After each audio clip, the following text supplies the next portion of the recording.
Look, I grew up with PlayStation. I love playing their games, but even I have to admit that the company I once loved has been making plenty of anti-consumer moves as of late. From abandoning plenty of potential banger single-player games for live service offerings to canceling more than they're releasing content-wise, and now we have this problem. So what's going on? Well, in case you haven't noticed, Sony has found themselves in yet another big controversy that is sparking major backlash again. Good lord, dude, this keeps happening. So you all know what Stop Killing Games is. You know the whole movement of how big companies just can't help themselves from ensuring that you don't own anything. It has led to lawsuits and public hearings in European unions, but now Sony has decided that this was the best time amidst all of this, at the height of public interest, to go, you know what we should do next? Why don't we just make everybody hate us? Yeah, that's a great idea, isn't it, right? So you all know the whole you're gonna own nothing and be happy mantra. The idea here is that when you buy games these days, largely speaking, the games bought are digitally purchased, mostly. This means that the games bought are not in the eyes of the corporations owned by you or me. We are, in a sense, buying a license to now play these games, which can in turn be revoked at any given point, really, by these corporations if they, feel like doing it. So, if we lose our access to a game or entire game libraries, well, you didn't own it anyway, so why are you complaining in the first place? After all, you don't own a movie when you go to see it in a movie theater, so what's the difference? Well, the difference is that for one, games are, more expensive than a movie ticket, and for a long time now, the baseline was always if you buy a game, you own it forever, like the good old days on the Super Nintendo or the original PlayStation, You bought Legend of Dragoon? Cool, you own it now, because you have it physically. Nobody can take that from you unless they, literally, steal the game from you physically, otherwise, yeah, it's yours forever. And that's how games used to be. A much simpler time, I think we can all agree. To be sitting in my parents' basement as a kid again. Playing Final Fantasy VII for the first time, I wish I could time travel. But these days, if I wanted to play Final Fantasy VII on my PS4 or my PS5, well, the game is going to be digital, of course. Meaning I don't technically own it. Sure, I spent the money on it, but I still don't own it. Sony has now decided to take this whole concept one step further and go, how about instead of you just not owning your games, why don't we also put a timer on how long you can own it now too? Yeah, this is serious. As Gosu Gamers reported here, Sony has restricted everyone's online libraries going forward with a 30-day timer that has to be authenticated via an online internet connection, or you will lose access to everything that you've ever bought on PlayStation. Now, I could already hear some people saying, well, who isn't connected to the internet these days anyways? True, a lot of us are, but not everybody. And it's also short-sighted to believe that everyone lives in the exact same living condition as you do. There are people out here who are not as fortunate as some of us, right? And they don't have the access like the rest of us do. This effectively leaves these sorts of people's libraries in a state of panic, like constantly. So people obviously panicked, rightfully so, and some people started asking Sony's AI online assistant for help to see if this whole thing was true. And Gosu Gamer shared one of these, as you can see here, where the assistant said, "Thank you for your interest on the 30-day timer that is being applied to all new purchases, affected content, games purchased digitally after the March 2026 update. Offline functionality: if the console does not connect to the internet within 30 days, the license expires and the game may refuse to launch until a connection is restored. Primary console restriction: setting a console as primary does not bypass this 30-day requirement. The 30-day is a valid period and is not a sign of an account restriction or anything like that." So this is, oh man, it's a can of worms for a few reasons. Firstly, what this means is that basically games that are already owned by you on PlayStation that were purchased prior to March 2026 are not, or should not anyways, technically be affected by this change. So you can play, Witcher 3 or whatever digitally on your PlayStation just fine, assuming that you bought that before March 2026. But anything you buy now going forward, that will be subject to this change. And this is a bad timing for this to happen because, as you may know, Seros is coming out. That's the new Housemarque game. I guess if you paid for the deluxe edition, you were already playing it, but either way, this means that anyone who buys Seros, this new limitation will be automatically applied to you in theory. And this isn't fair to not only the customers, but also Housemarque as a developer, because they are not in control of Sony's policies. And I do think that this was a really scummy thing to reveal right as Seros releases, meaning people might boycott that game out of principle to now force Sony to change this decision. And as you all know, a game's most important release window is obviously right when it comes out. That's where the game makes the majority of their investment back. And Housemarque likely cannot afford to have their game boycotted for reasons that are, out of their control. On Housemarque's official Twitter account, where they are promoting Seros, the new first-party Sony game that comes out soon, like I said, it's just littered with angry players boycotting the game due to Sony's new policies. Like this one user who said, was going to buy on release, but DRM has killed that plan. No PS5 games until it's reversed. Here's another user saying that Housemarque might end up getting blue pointed due to this policy change, and another user saying that if you don't pay your internet bill, you won't be able to play Seros, which is a single-player game, by the way. Here's another user in that same thread. Why would I buy this game if it gets blocked if I can't connect to the internet for 30 days? No thanks, Sony. I won't buy anything from your store until you remove your DRM-free policy. Here's another user saying that they will not spend $90 Canadian on a game that is essentially a rental in their eyes, as their wallet will just stay closed. And here's 3 more users on that same thread again saying what Sony is doing should be illegal, and that they also refuse to buy a single-player game that they can't play if they don't have an online connection. I mean, do you want me to keep showing you these? It's everywhere, man. Like, the point here again is that Housemarque is now having these angry messages thrown their way for something they didn't do. They have no control over this whatsoever, which is just unfortunate, right? But this is what keeps happening because Sony is effectively trying to pull a reverse card on everybody, hoping that,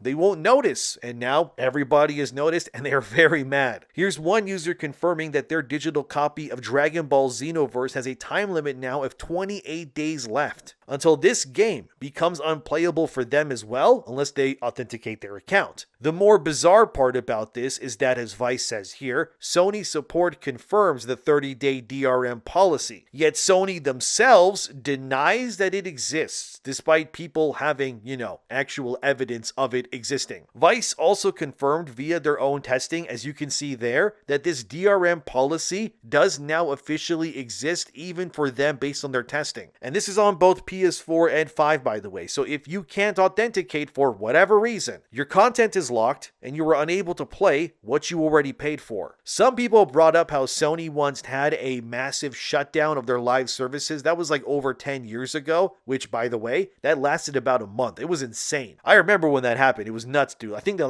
like a new SOCOM game came out that was always online at the time, and that game just died because literally nobody could play it. It was nuts. But if that were to happen again, which it could, everyone would again just lose access to their games outright. Here's Spawnwave, that's another YouTuber. As you can see, they tested the DRM policy themselves, and yeah, it hit them too. So it's real, 100%. Why Sony won't publicly address it is probably because they know that the backlash is going to be crazy. But I think, being silent on this, it's even worse. Because with no official communication, it's just going to start more conspiracy theories and unrest. And people will start boycotting by not buying anything on PlayStation to combat this, because what else can they do, right? I mostly, just feel for the developers like Housemarque, because again, imagine spending years making your game, it reviews well and all that stuff. Everything went perfectly. Here comes your big release and your parent company drops the ball. And they just started a storm of nonsense right when it should have been your day and your week to celebrate all of your hard work. Like, it sucks, man, right? Sony should not be doing this. It pains me too, because to think that this was the same Sony that once championed themselves, right, as the voice of the gamers back in 2013. Need I remind you of what Sony's code of ethics were before versus right now? Here, watch this from E3 2013 and then compare it to the Sony that exists now. Please watch this. In addition to creating an amazing library of new titles on PlayStation 4, we're equally focused on delivering what gamers want most, without imposing restrictions or devaluing their PS4 purchases. For instance, PlayStation 4 won't impose any new restrictions on the use of PS4 gamers.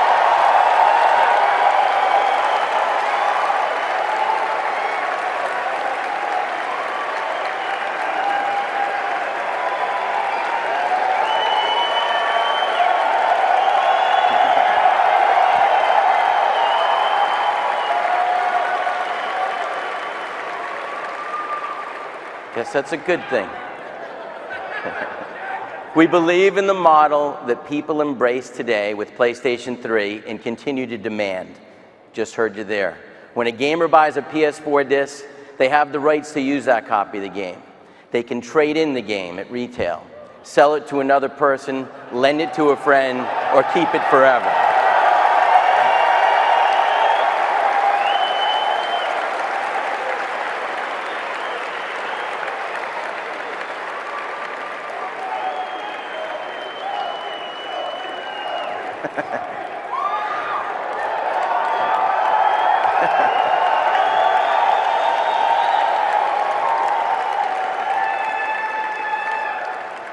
In addition, PlayStation 4 disc-based games don't need to be connected online to play.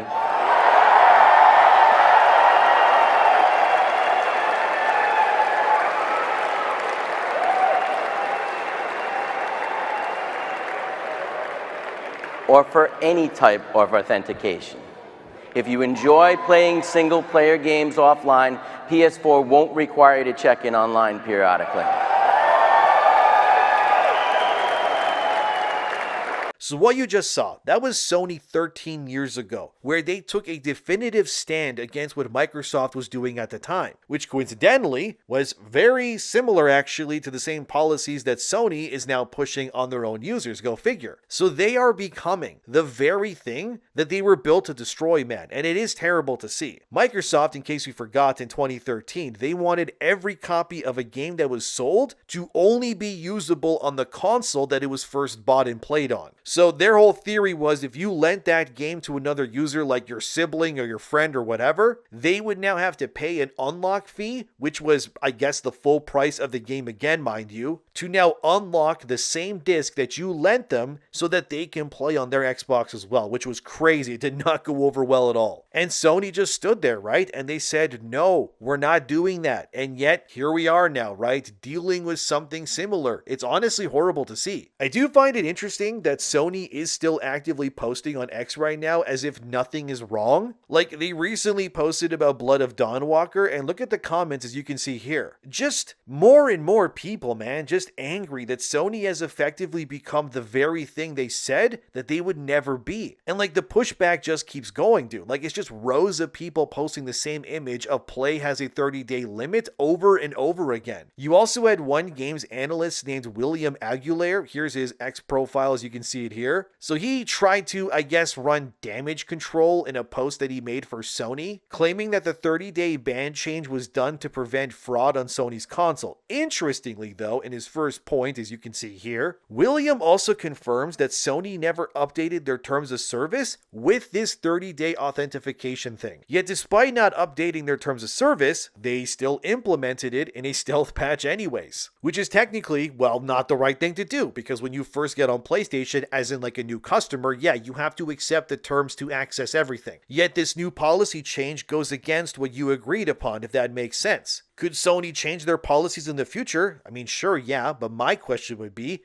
wouldn't they have to send out a new terms of service update for us to accept, to then allow such a change to be implemented? Or maybe I'm wrong. Maybe Sony can just do whatever they want without anyone's consent. Either way, it still comes off as scummy to me. The thing is, I know people will say, well, don't other platforms do this as well? And you're right, they do to some extent, I guess. Nintendo does this, so too does Xbox and Steam as well. It doesn't change the fact that all of this collectively is immoral, no matter who's the one that is doing it, and that is the point. And the problem here is that if we can go from a platform like Sony PlayStation, where they were parading around, right, and championing their commitment to allowing you to play games how you wanted 13 years ago, like I showed you, to where we are right now, which is a complete 180 on what defined them originally. The thing that worries people is not just the whole 30-day authentication period thing, right? It's the slippery slope that can follow something like this too, which it will, by the way. Because it was first that you own what you bought, then it was maybe you don't own it, now it was actually you never did, and you have to authenticate it. And then what happens next? We have to verify our identity further. Maybe our social media posts are going to be dictating whether we have access or not based on what we say. Like, the point here is that the slope has never been more slippery, and people are ignoring this and calling it a non-issue, not realizing that by normalizing things like this, you're just giving these practices power, and that's the point. Here is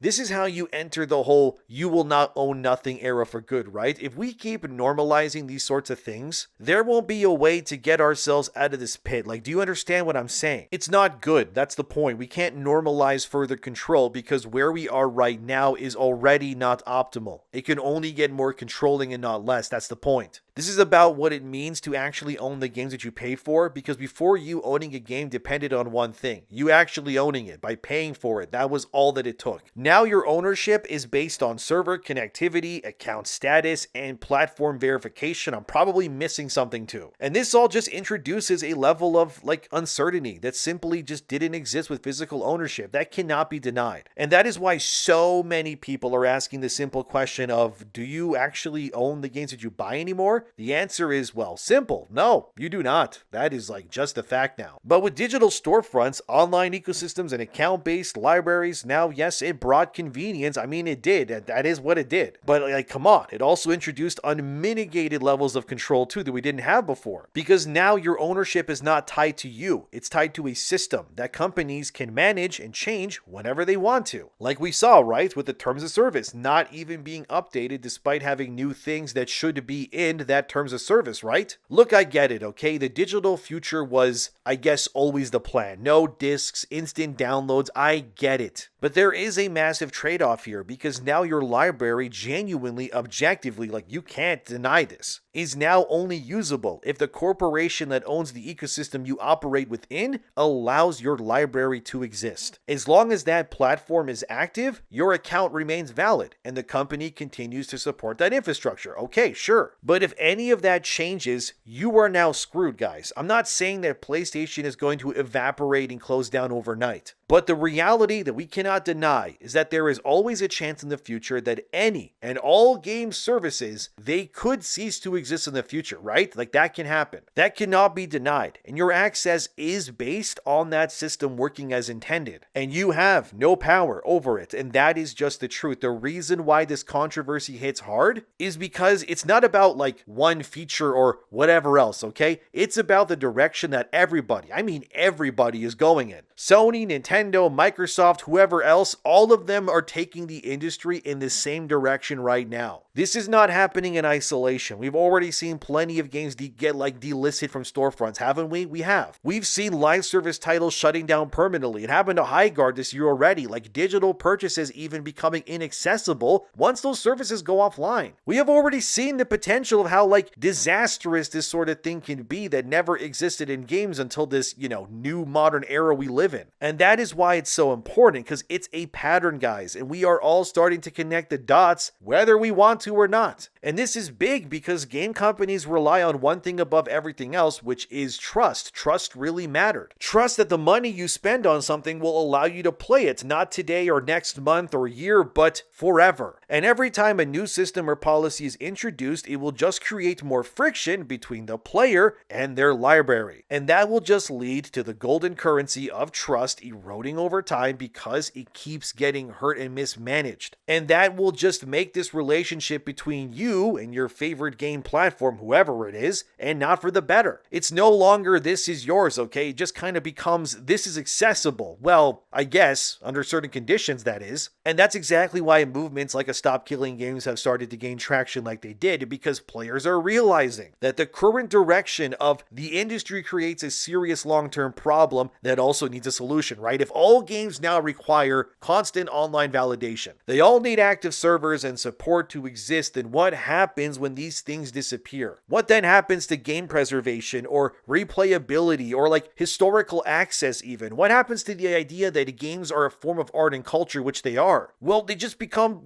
temporary services instead, and that's kind of honestly terrible. So zooming out of all of this isn't just about Sony, okay? Let's be clear. This is an industry-wide issue that needs solving. Every major platform has moved moved in this direction to some degree. Like that cannot be denied, because these whole digital ecosystem nonsense things are incredibly profitable because you don't have to obviously spend money on stuff like, plastic covers, physical editions, discs, mailing them out, and nothing like that, right? Like, it makes sense. This way, I get it. It provides your recurring revenue and all of that, but it also gives them tighter control over distribution and like more ways to manage how that content is going to be accessed. And from a business perspective, yeah, it all makes perfect sense. I get it. But from a consumer perspective, you and me buying and playing games, it just raises serious concern, guys. Come on. The industry might frame these systems as necessary to combat security or stability to an extent. Yes, that is true. But there's a line between that necessary infrastructure and unnecessary restriction. Like, do you understand what I'm saying? This just means that every purchase you make going forward now, it's not a purchase anymore. It's a temporary license. Like, that cannot be denied. That is what it is now. This is why you're seeing the strong reactions all over now, because people are realizing that shift towards a digital only ecosystem, it comes with real serious consequences, like not theoretical ones, real ones. And systems like the whole periodic, like, let's log in requirement nonsense, they make those consequences even easier to spot now. They are now turning this like abstract concern that we never could even thought could have been a thing, right, into a concrete limitation. That is bad, like very bad. And like, let's say there's a cultural angle here too, right, that often gets ignored too, because in my opinion, like I said, games aren't just products, all right? They're part of a larger creative landscape too. Games are history. They matter. They can't be seen as disposable. They're not chewing gum. They are the culmination of so much work from talented people that to treat them this way, man, it's like seeing an endangered animal being hunted and you can't do anything about it. You get what I mean? It's sad, really. So where does this lead us then? My God, my voice hurts, because clearly the industry isn't going back to purely physical media. That shift has already happened. But that doesn't mean that there aren't some solutions, right? Players and developers alike have started pushing for things like offline modes where possible. Look at Stop Killing Games for a great example of this. We want clearer ownership rights, we want better preservation policies, and fewer unnecessary restrictions to the access of our own games. Like, the goal here is not to, I guess, reject modern systems entirely, okay? No. Good Lord, my throat hurts.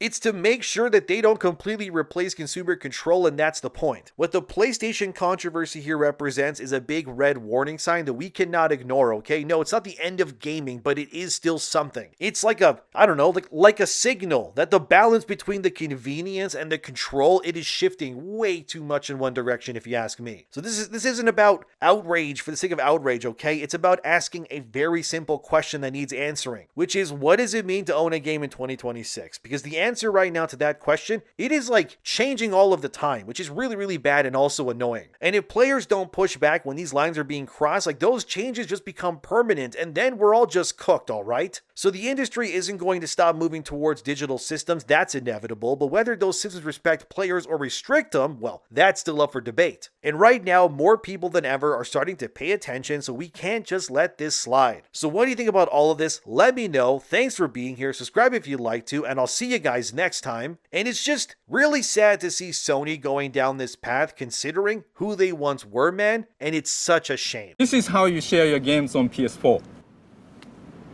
Thanks. PlayStation